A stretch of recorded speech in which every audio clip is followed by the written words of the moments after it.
এই দুনিয়ার মানুষের থেকে হয়েছে কি, ওই হেল্প চাইতে গেলে আগে বলে কি আসো রুমে যাই, ডেটে যাই। এটা হয়েছে বাংলাদেশের হেল্প।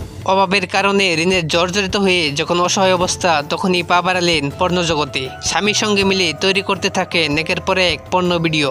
সেগুলো আপলোড দিতেন পর্ণ ওয়েবসাইটে, আর তাতেই পাল্টে যায় ভাগ্যের চাকা। পর্ণ সাইডে ভিডিও আপলোডের পর লাখ লাখ টাকা কামিয়েছেন, বিশাল বহুল জীবন পেয়েছেন, ঋণ শেষ করেছেন, কিন্তু যা হারিয়েছেন তা হিসেবের থেকেও দামি ছিল। সমানটাই হারিয়েছেন তারা।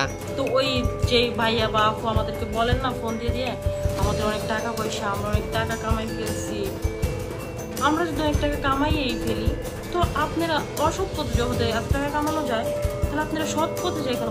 নাদিয়া আক্তার বৃষ্টি বাংলাদেশের একজন পর্ণ তারকা, যিনি স্বামীর সঙ্গে মিলে পর্ণ ভিডিও তৈরি করতেন আর সেসব ভিডিও আপলোড করতেন পর্ণ সাইডে। সকল ভিডিওতে মুখ খোলা অবস্থায় ছিলেন তিনি। নাদিয়া যে ভুল করেছিলেন সেটা তিনি বুঝতে পেরেছিলেন। মানুষের সমালোচনার মুখে পড়ে লাইভে এসে নাদিয়া নিজের ভুল স্বীকার করেছিলেন এবং জানিয়েছিলেন তারা ভালো হতে চান।